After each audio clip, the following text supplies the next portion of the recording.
soul rising to a higher place. Up, up, up to a higher place. Up, up, up, far beyond this time and space. Up, up, up to a higher place. I feel my soul rising to a higher place. Higher, higher place. Higher, higher place. I feel my soul rising to a higher place. Higher, higher place. Higher, higher place. I feel my soul rising to a higher place. No more forward, no more backward, no more standing around and around. My life is moving ever upward. My feet are leaving the ground. Up, up, up to a higher place.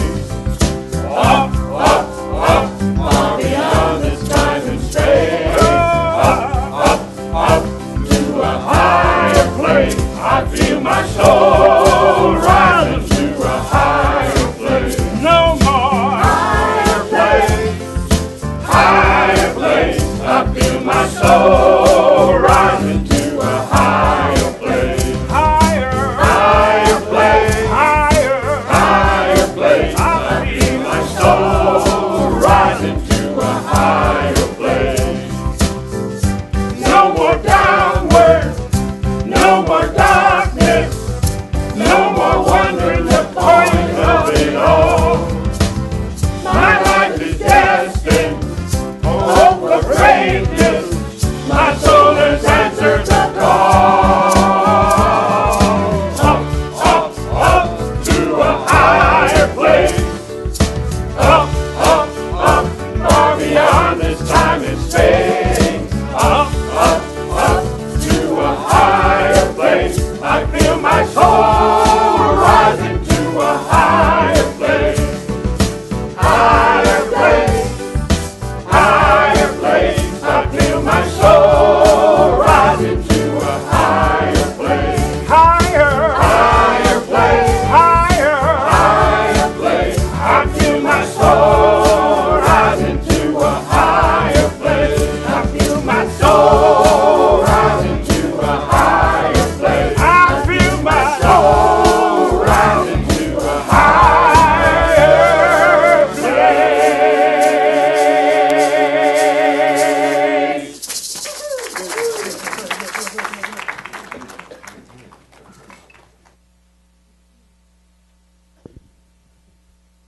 Thank you, Unity Festival Choir, welcoming us here today.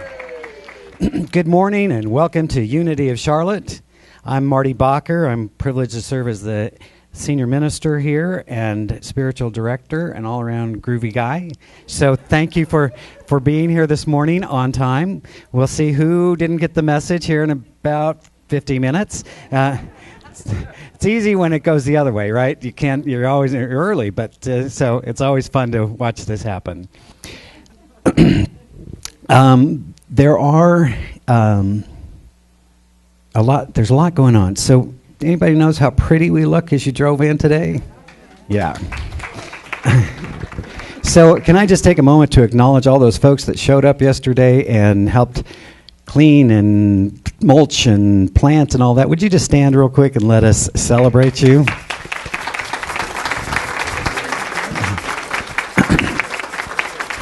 Yes. It's exciting to complete projects, but it's more exciting to watch us come together in spiritual community. And that's always my goal, is that, as I said, everything's a party.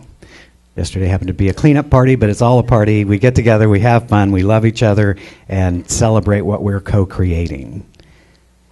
Okay, I think that's it. So let us begin our inward journey. I have a very special guest for us this morning to lead us. Oh, wait, do we have a song, don't we?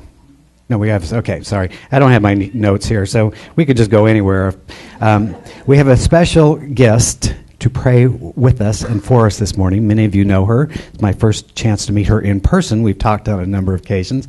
So to do our opening prayer today, Reverend Grace Karsich.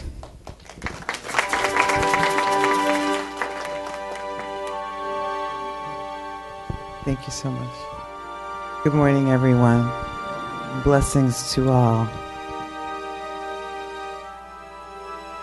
Let us be open right now. Open our hearts, open our minds. Let us be open to receive the wonderful message that's being presented today for us.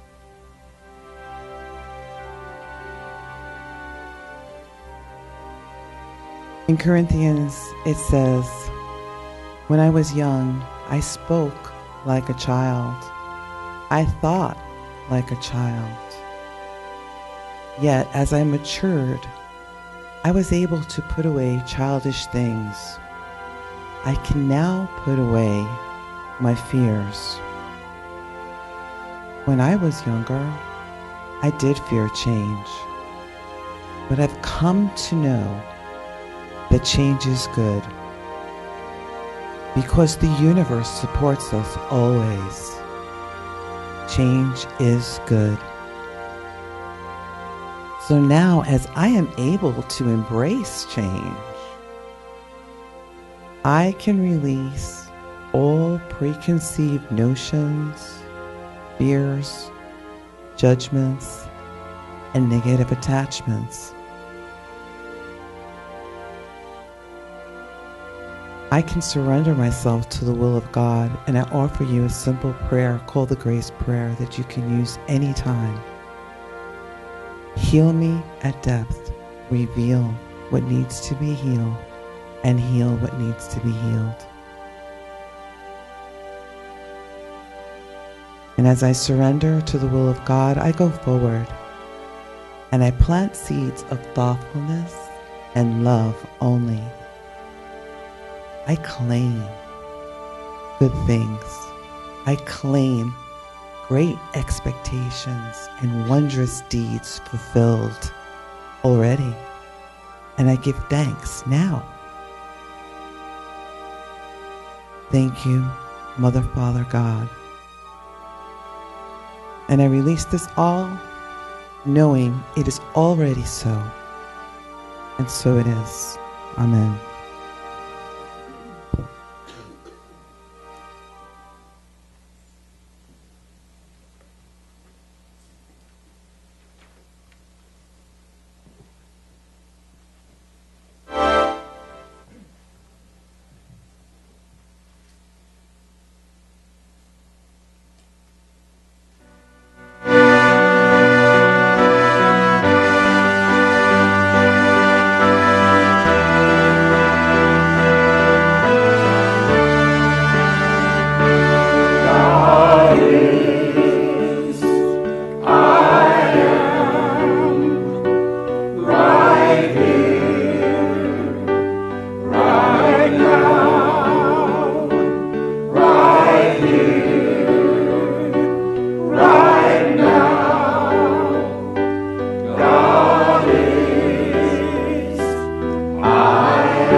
contemplation this morning comes from a wonderful story.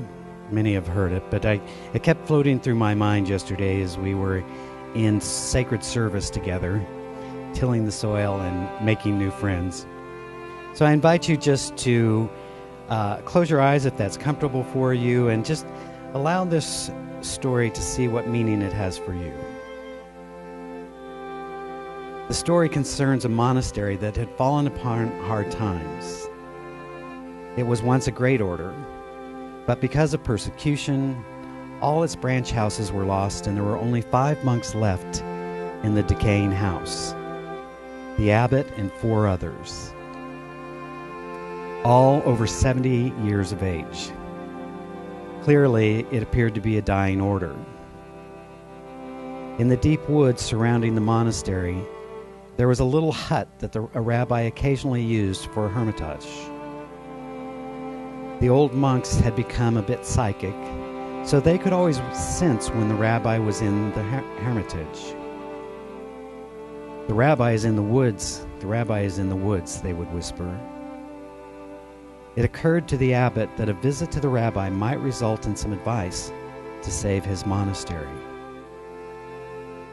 The rabbi welcomed the abbot to his hut, but when the abbot explained his visit, all the rabbi could say, "I know how it is. The spirit has gone out of the people. It is the same in my town. Almost no one comes to the synagogue anymore." So the old abbot and the old rabbi wept together. Then they read parts of the Torah and spoke of deep things. When the abbot had to leave, they embraced each other. "It has been wonderful that we should meet after all these years," the abbot said. "But I have failed in my purpose for coming here. Is there nothing you can tell me that would help me save my dying order?" "No, I'm sorry," the rabbi responded. "I have no advice to give. But I can tell you that the Messiah is in your midst." When the abbot returned to the monastery, his fellow monks gathered around him to ask, "Well, what did the rabbi have to say?" The rabbi said something very mysterious. It was something cryptic. He said that the Messiah was in our midst. I don't know what he meant. In the time that followed, the old monks wondered of the significance of the rabbi's words. The Messiah is one of us. Could he have possibly meant one of us monks? If so, which one? Do you suppose he meant the abbot? Yes, if he meant anyone, he probably meant Father Abbot. He has been our leader for more than a generation. On the other hand, he might have meant Brother Thomas. Certainly, Brother Thomas is a holy man. Everyone knows that Thomas is a man of light.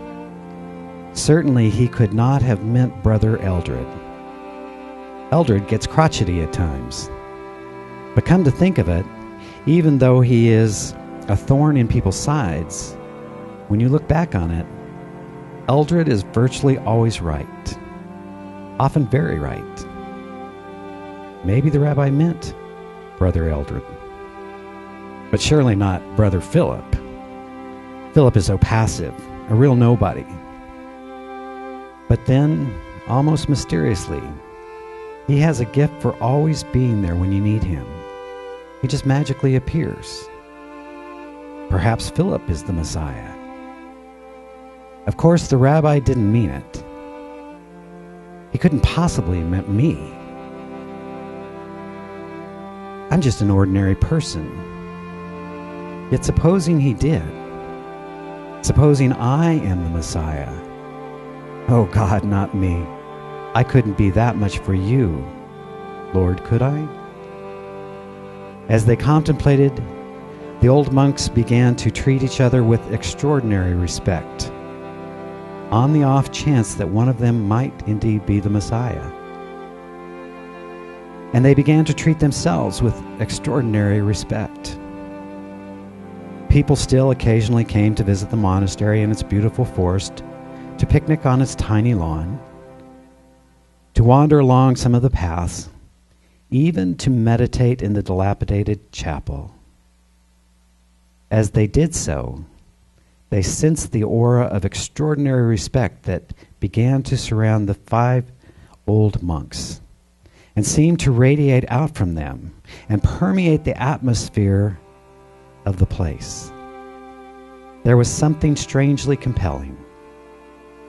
Hardly knowing why, they began to come back to the monastery to picnic, to play, to pray. They brought their friends to this special place, and their friends brought their friends. Then some of the younger men who came to visit the monastery started to talk more and more with the old monks. After a while, one asked if he might join. Then another, and another. And so within a few years, the monastery had once again become a thriving order. And thanks to the rabbi's gift, a vibrant center of light and spirituality in the realm.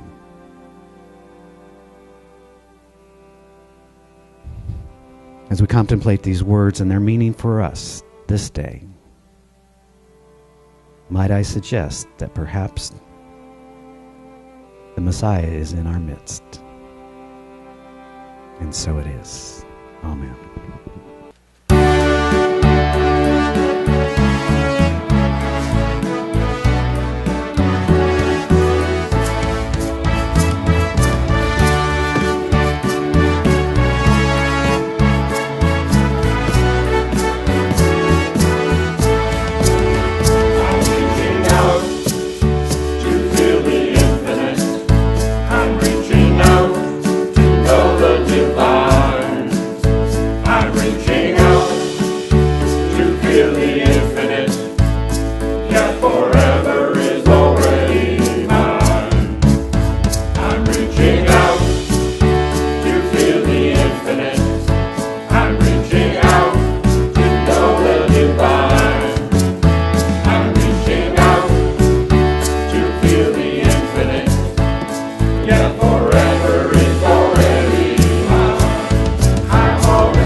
Before we stand for our affirmation and then we'll sing our congregational song, which will be followed by our guest music, let me introduce to you our wonderful musician today.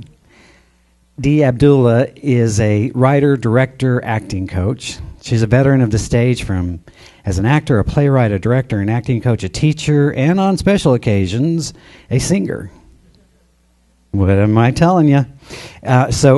She has been a member of a number of theatrical communities. She's an amazingly talented woman. I could go on and on here, but I can't really read this because I don't have my glasses. So I could make up stuff. She won an Oscar. She has 3 Grammys. And we were fortunate to get her here today, but we're in for a very special treat. So I just wanted to take a moment to introduce her now. So now we can stand for our affirmation and then remain standing for our congregational song. Today, I surrender to my greater possibility. I gently release that which no longer serves my highest good. I accept and bless my current reality. I embrace the divine idea seeking its expression through me. Today, I surrender to my greatest possibility.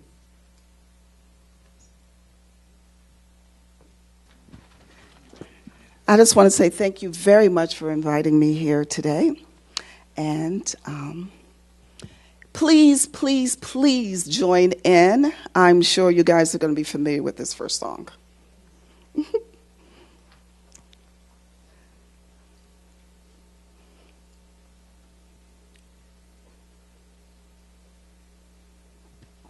And Maestro, whenever you're ready.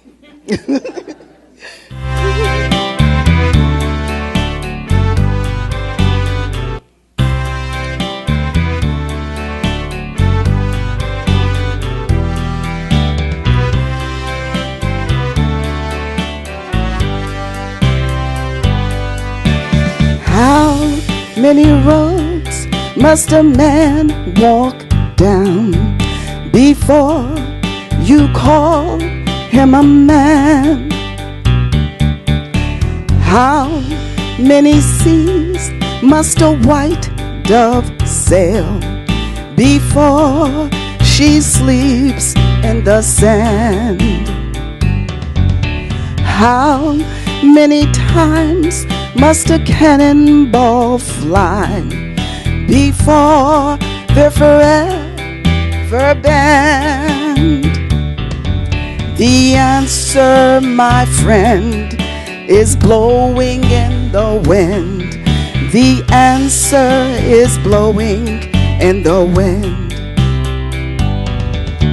How many years can a mountain exist before it's washed to the sea?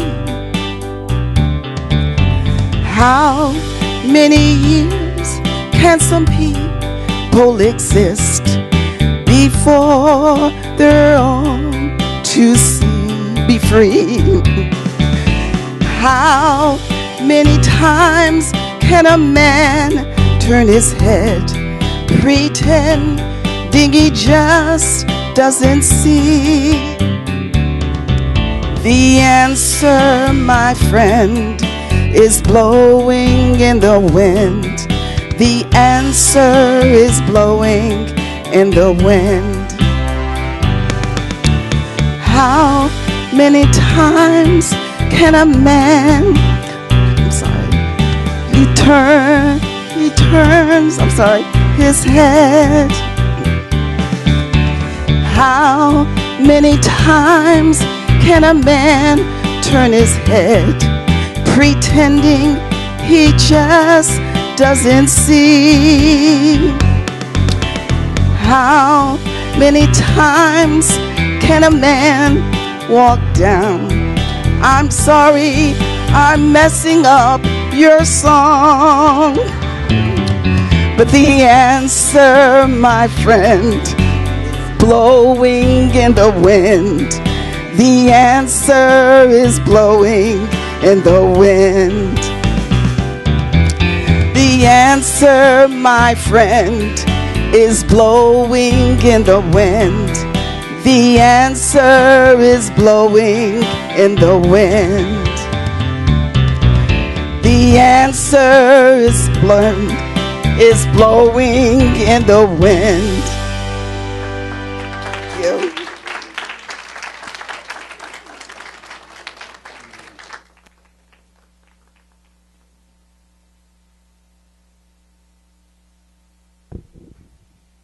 Thank you, Dee. We have a phrase around here we use a lot, and it's called progress, not perfection. We just try and get a little better every day. So, it's what's in your heart that matters, and we clearly get that from you. So we are talking this month about the winds of change. And I know for many of us, we're experiencing profound change at a personal level. I know we're experiencing it at a community level, as a spiritual community and within our larger community. And certainly we're experiencing it at a global level. So change, it seems to me, might be something we want to either get good at or at least get comfortable with. Because apparently it's going to happen whether we like it or not. So how do we deal with change in our lives? You see, we are looking at this idea that most of us, I'm going to say most of us found our way into this spiritual path, onto this spiritual path, because we were seeking some kind of change. Now, there are those that grew up in unity and have had, that as their basis. But for many of us, we went in search of something different. We were looking for something that was different. I'm not going to call it good or bad, but something that resonated more with who we are and our own worldview. I've shared many times my own story as growing up in a traditional church where I was taught that we were on the right path. Sorry about the rest of you suckers, but we were getting into the promised land, and if you would find your way, you could come too. But and it never resonated with me. It never resonated with me. I always felt as if there's a loving presence. Does it really matter what we call it?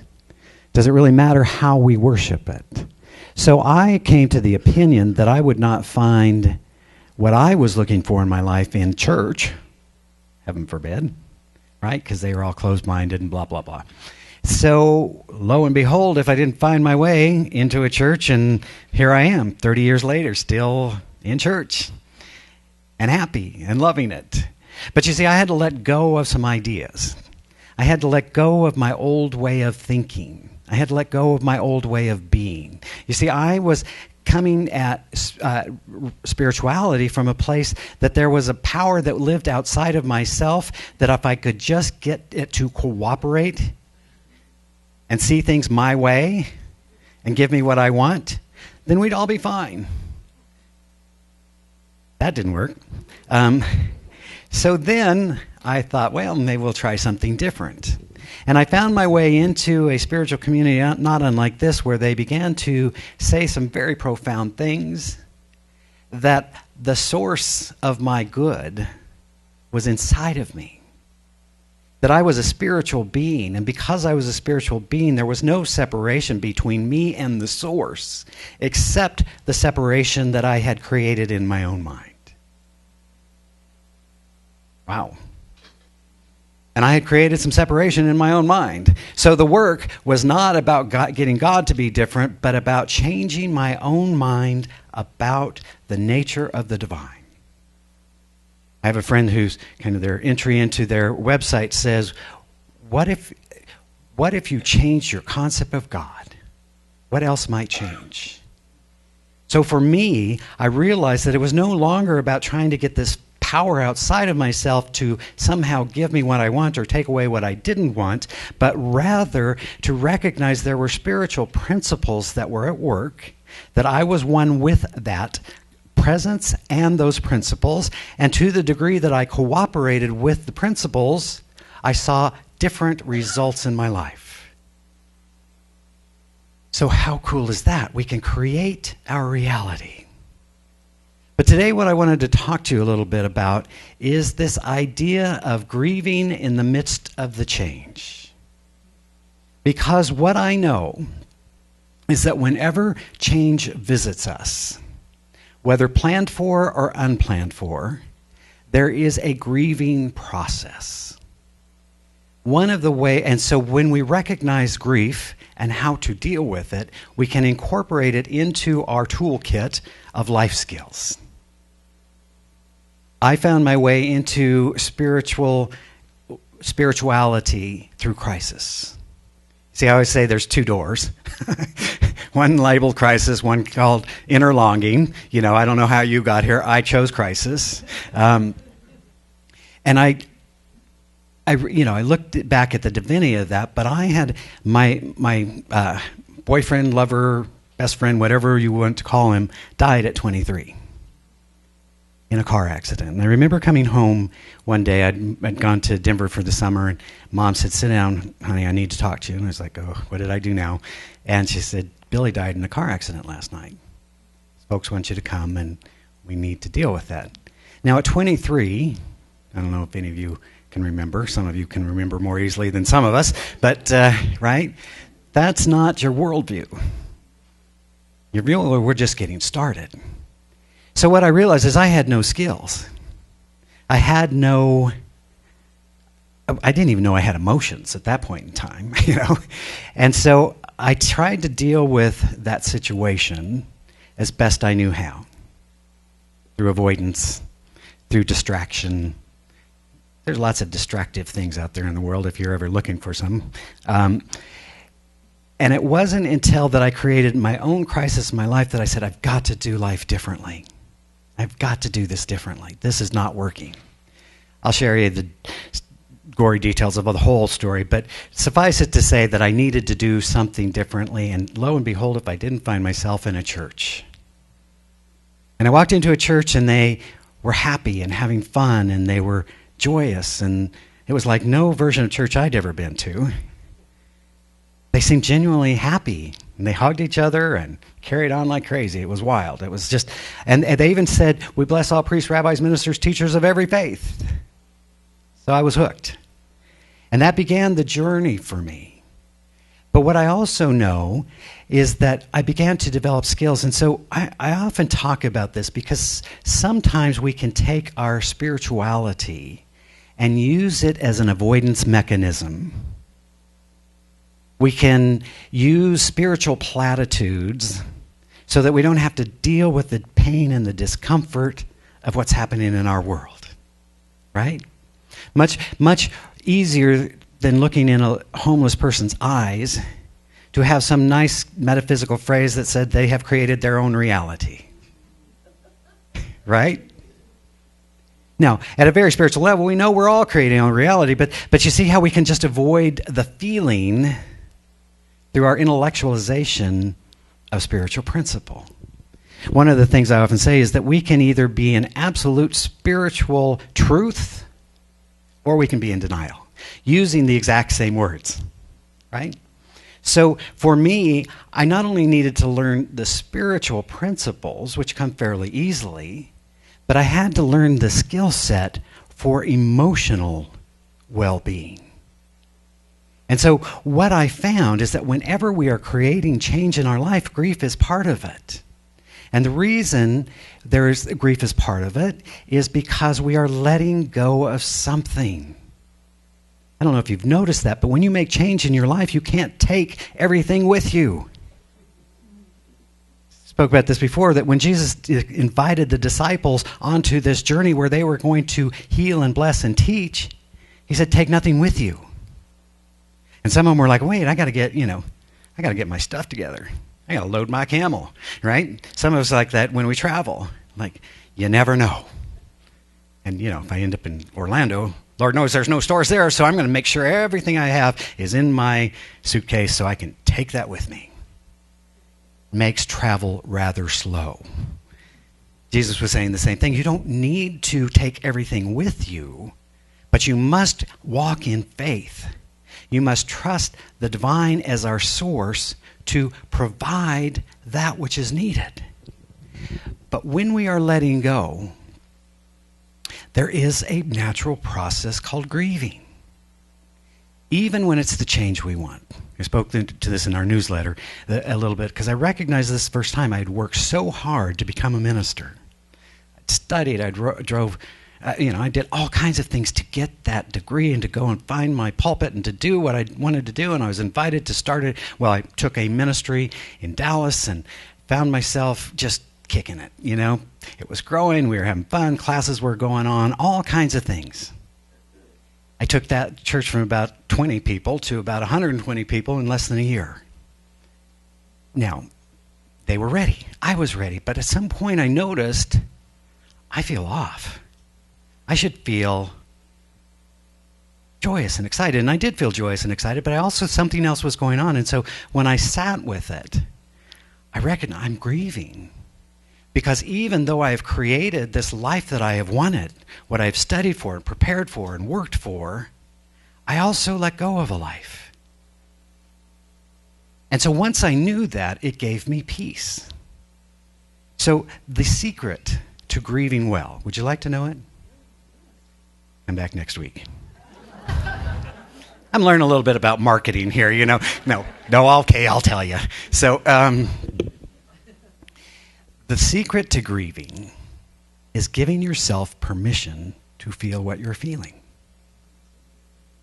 I had a dear friend. She was worked with me, and she was one of our camp counselors in these crazy camps we used to do for teens. And in the middle of that, she had 3 beautiful kids, wonderful husband, wonderful life, perfect life. And one day, her husband blew a tire on the highway and wrecked, and he was gone. So her perfect life looked very different. And so, I talked with her from time to time, and she was remarkable in her capacity to be with what was. And she was the one that gave me that. She said, I have learned to give myself permission to feel what I am feeling. When I am sad, I cry. And when I'm happy, I laugh. Because sometimes if we're grieving, we shouldn't be laughing. What kind of grief is that?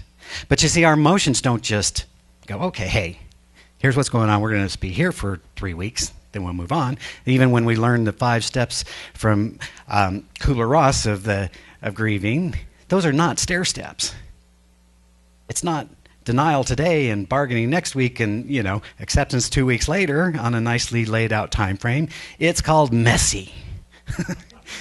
It's called confusion. It's called chaos. It's called, I don't want to be here. Until a moment comes when you're like, this is the way it is. So when we are in the midst of change, we've, can do this at all different levels, but recognize what's happening for us. When we let go, it's natural to grieve what has been let go of, even if we didn't want it anymore. Right? Because it's more than anything. As we spoke about last week, it's of that idea of the old house that we've lived in for so long that we didn't even have to switch on the lights to go to the bathroom at night because we just knew our way. And even in our old life, we know how to do that. We've done that because we've done it the same way over and over and over. We're creatures of habit. But when we create a new life, it's less comfortable. It's less easy. And so joyfully be with the joy and sorrowfully be with the sorrow. Give ourselves permission to be human beings. Sometimes I meet metaphysicians. You've met them. And they do metaphysics, what I call from the neck up. They can quote the Fillmore's line and verse. They can tell you the laws of the universe and how they work. They can do all of the things, and yet the heart piece is missing. I remember hearing early on in this journey, the longest journey is from the head to the heart. When you are living life in such a way that you do recognize it's all God and it's all good, then even when people die, we see the beauty of that. Even when, because at a spiritual level, we know that the body never dies. I had this wonderful friend. She was one of my teachers in my practitioner training, and she was brilliant and wonderful. And so she had a daughter who was even more brilliant and wonderful. And I remember her one time saying, she was driving along, this was in Phoenix, she was driving along this highway with her daughter. My friend believed in reincarnation, so she was having this conversation with her daughter about, somehow they got on the subject of dying.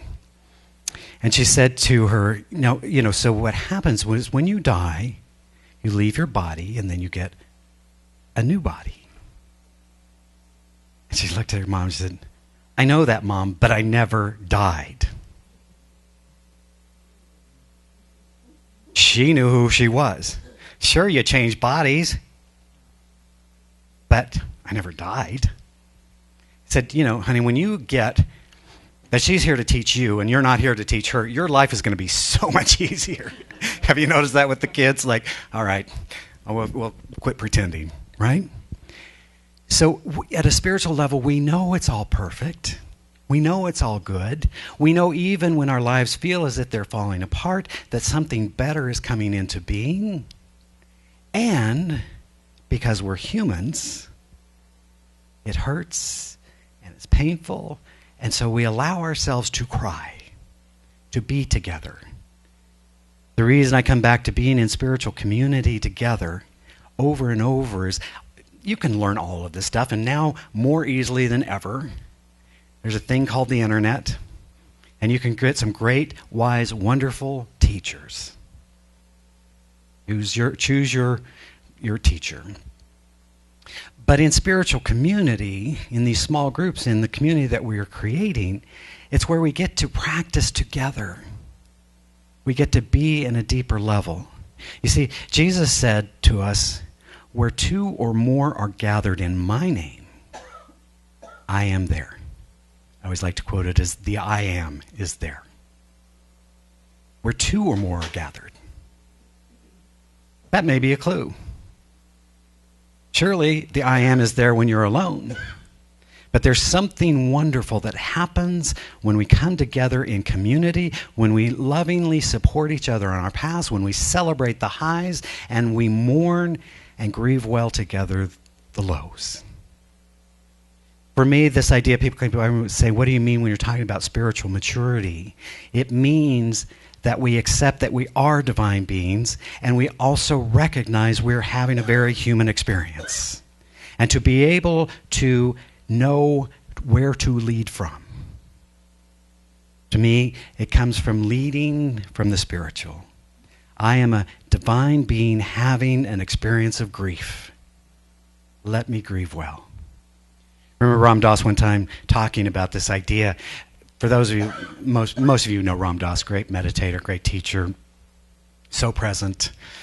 And he said he was counseling a couple, and they were into it. They were getting to the meat of their stuff. And so they were, kind of going at each other. He said, wait a minute. I just want to lay down on the floor between you. I just want to really be with this energy. Kind of shifted their energy, but it was like, because he wasn't seen as, this is horrible, you're fighting. He was like, wow, this is big. I should experience this. But what we know about meditation, what we know about spiritual practice is we realize nothing is permanent, including our emotions. Sometimes people say, well, if I start crying, I may not stop. You will. Now, if you haven't done it for 30 years, then you probably got some backed up going on, right? But once you get through that, you'll stop and you'll feel again. So this idea of being spiritually aware, of bringing our spiritual practice into daily living, everywhere we go is our opportunity to practice.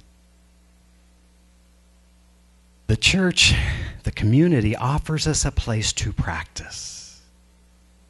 I'm watching.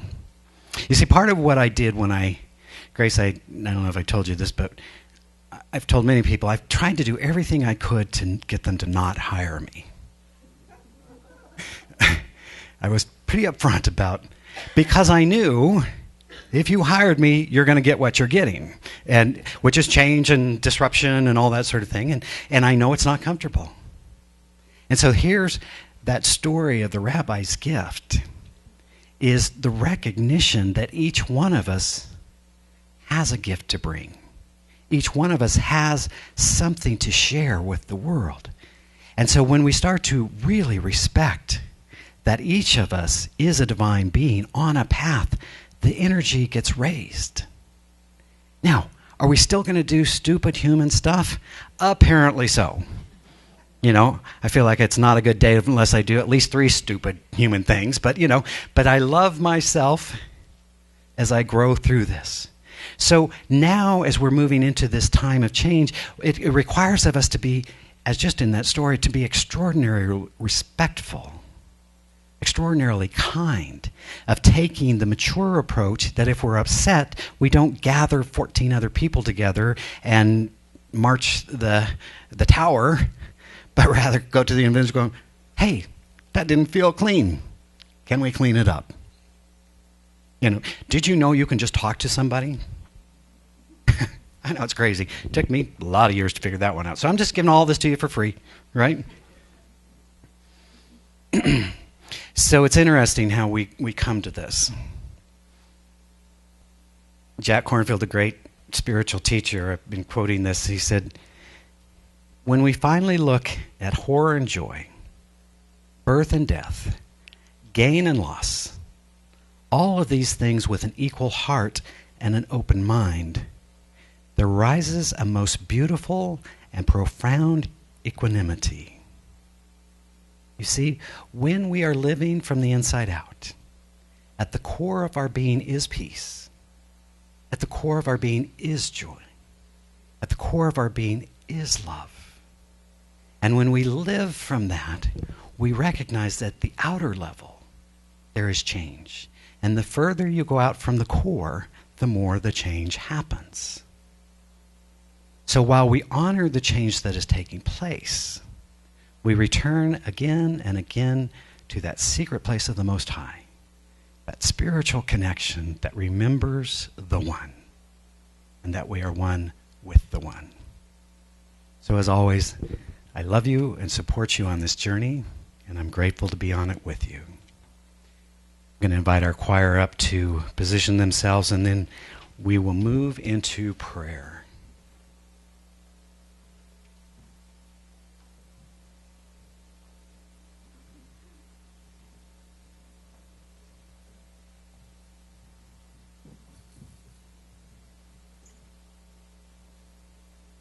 And so if you will join me in simply closing the outer eyes and opening the inner eyes of spiritual awareness, of spiritual understanding, in that place where we recognize and remember who we are, as we recognize and remember that there is indeed one life, one power, one presence, everywhere present, always available. When we recognize and remember that it is from the one source that we have our being, closer than hands and feet, nearer than our breath, is the divine presence. Breathing into that awareness, we move to that spiritual dimension that recognizes the truth. The Master said to us that if we would but know the truth, it would set us free. And so as we know this truth for ourselves, as we recognize that wholeness is the order of the day, we call forth that wholeness, revealing itself as health and well-being and vitality and light. As we recognize and know right here and right now that we are abundant beings, we open our hearts and our minds to this divine flow to graciously give and generously receive of the divine bounty. We recognize and know that indeed the only reality is one of love. Through forgiveness, we choose to love again and again and again. And we love the divinity of everyone, even when people practice unskilled behavior. So how great it is, how good it is, how wonderful it is to know our divine origin. How great it is to practice again and again and again. And as we call forth this divine love, this perfect peace, this abundant life, we go joyously into the world to share our light, to be a blessing to others. We indeed are blessed. And so I'm giving thanks this day. I know that as we give thanks for our blessings, it's natural to extend that blessing. We bless this divine idea that we call unity of Charlotte, the spiritual community unfolding, listening to the divine will seeking its expression through us. We bless our brothers and sisters. We recognize the brotherhood and sisterhood of all humanity. We're holding that high vision for a planet at peace and for a world that works for all. And as always, we bless all priests, rabbis, ministers, teachers of every faith. For wherever two or more are gathered, the I am is there, and it is good. For all of these blessings and so many more, I'm simply giving thanks. And through the power of the Christ presence, I speak this word, I release it, I allow it to be so. As together we say, and so it is. Amen.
When Greg asked me to, invited me and asked me to sing, he gave me a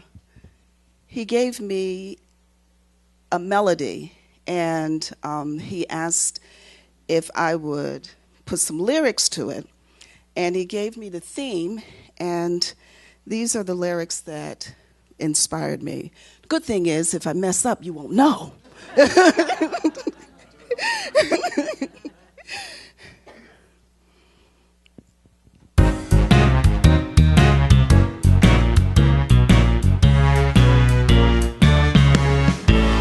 I got to change my direction to see a change in me.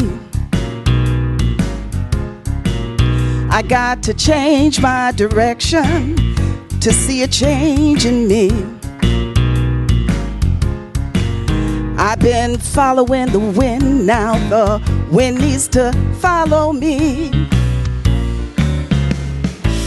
I got to change my direction to see a change in me.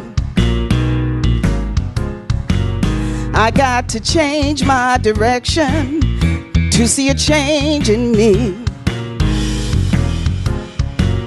I've been following the wind, now the wind needs to follow me. I said change, change, change. Change, change, change. I said a change, change, change. I said a change, change, change. I need to change my direction and take me where God wants me. I got to change my direction, take it where God wants me. I got to change my direction, take it where God wants me. I've been following the wind, now the wind needs to follow me. I said change, change, change. Change, change, change. I said a change, change, change. I said a change, change, change. I gave my life to the wind, now I'm giving it back to me. I said change, change, change. I said change, change, change. I said a change, change, change. Thank you.